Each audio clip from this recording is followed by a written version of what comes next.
We're going to move along to part 3 here of our interview with Damon Saxon, Hall of Fame 2024, the MAC, and his King's College head coach back in the day, Rich Mannello.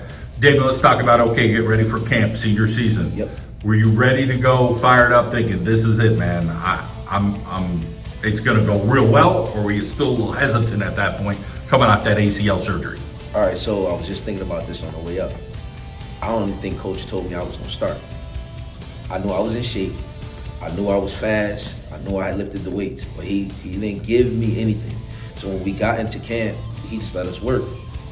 He noticed, now on these gassers, we on the third one, and I'm still in the top 3 now. I'm shocked myself. Then he gave me the ball. I think he was still a little uncertain until after the first game. I think it wasn't until the first game that Coach was like, all right, I think Damon got it. Because I didn't know. And he kind of like whispered something to me like, yo, you ran pretty good this game. I thought I had like 100 yards. And that's all I wanted. Just give me 100 yards, Coach. We won the first game. And then when it was like 289, I was like, yeah, I think we got it. But let me, to Coach credit, so he taught me about where the lineman should be. So I always ran off my instinct, just my natural, all right, I want to get away from people. He taught me, one, trust. Because he was like, David, if you just trust these guys, I promise you, they'll block these guys here. You just need to make it to this point, and then now you can let what God gave you take over. He gave me that. And once I figured out, all right, this play means the offensive lineman is doing this, and this play means the offensive lineman doing this, the calls that they started making, I started to understand. I started knowing where the double teams were going and how to get the double team to the linebackers, all from him. And it was no front that they could put in front of us that he didn't have a scheme that they could block it. So I just trust what Coach was doing. He would call a play. Whether I thought it could work or not, I knew I had a chance to at least get to the secondary, and once I got there.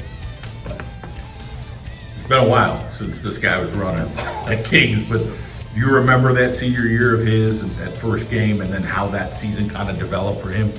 Yeah, we were an high formation team, and we ran it. If you stopped it, we'll run it one more time just to make sure. Yeah. But you got to have a back that can handle that, because those 2-yard gains in the first 2 drives, they turn into 8 in the middle of the third quarter. And that's where I think, he's correct. He did start to. I remember asking him one time, what did you see? We're running inside zone. We're going through the same thing here right now, inside zone play.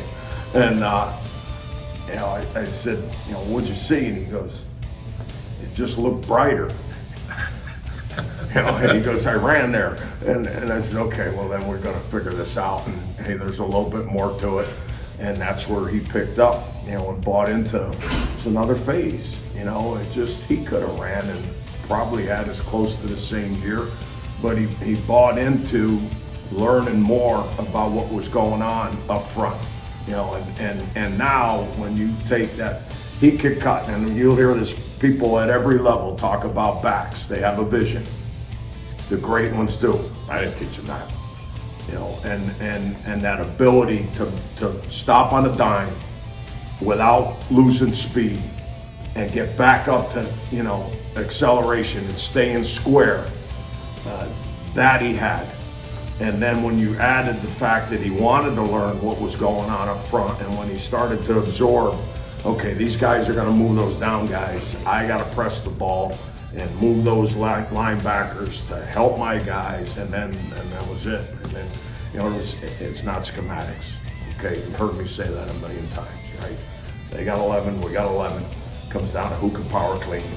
I don't care what you're running, right? You got guys that are in shape and are strong, you're gonna win. You add this type of ability and this mental toughness and the strength, and then that football ability, now you got something special. So that's the combination of all that. Doesn't come around much. There's some credit to be had with your offensive line, with your fullback. Talk about, those guys, and, obviously you earned what you earned, but there's a lot of kudos there. My offensive line, I came in with Sherry and Staines. They were my class. They Woody too. Matter of fact, I think all of them but Corbin, center. But Sherry was like a big time recruit that we kind of stole from somewhere because I think he had a bad GPA, but he was really smart. He was like the first 300-pound lineman I ever really played with.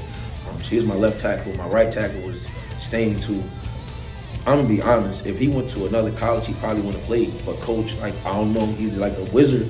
He molded him into a really good right tackle, and he already had the like tenacity. Now my guards was where the problem was, because Greg Will was only like 240, maybe 250 on a really great day, and he didn't have coach personality. He was like really like timid, more like reserved. But coach taught him how to get them double teams. He knew how to run.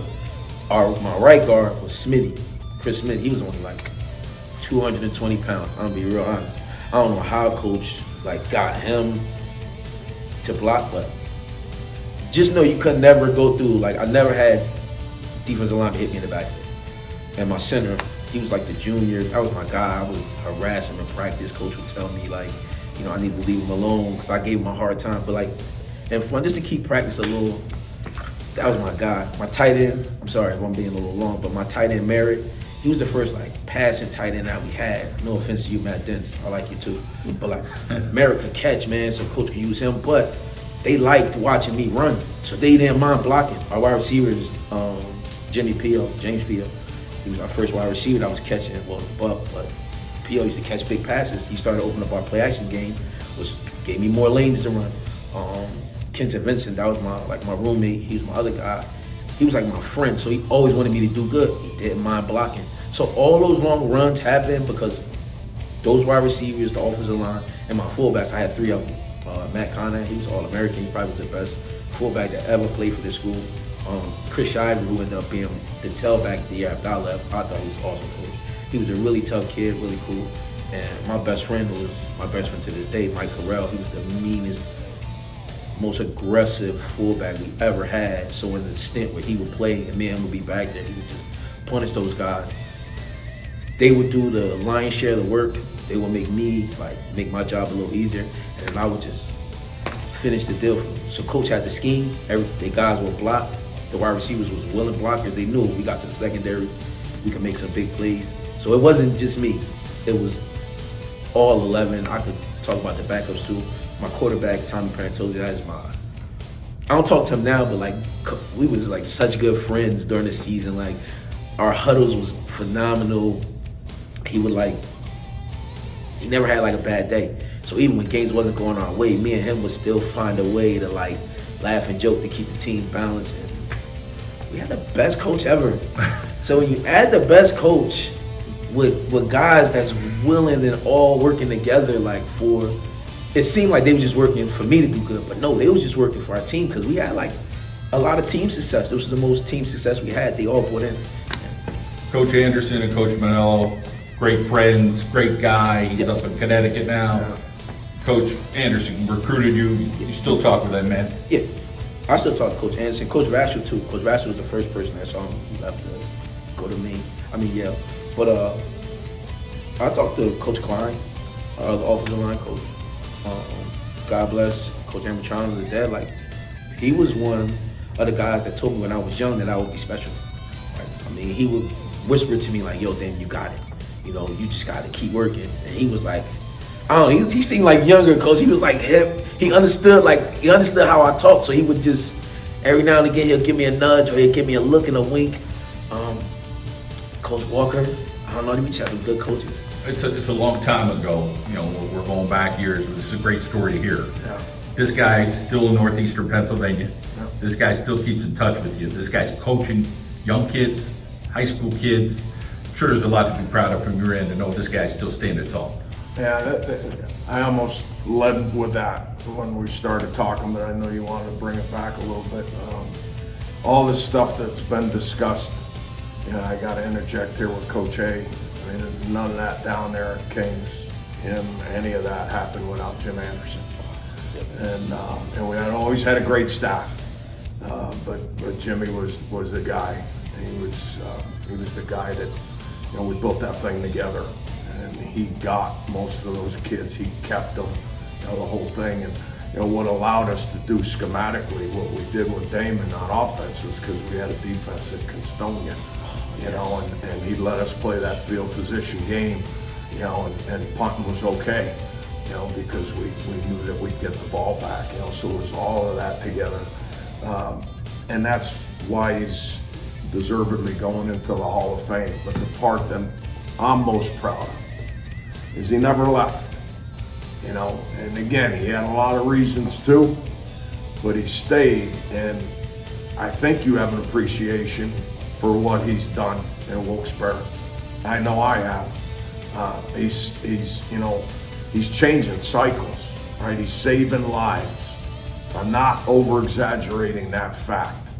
And when I see him, you know, I look at him as he's mine, you know, and that's how proud I am of him. The football part, it is what it is, right? Those would be great memories forever.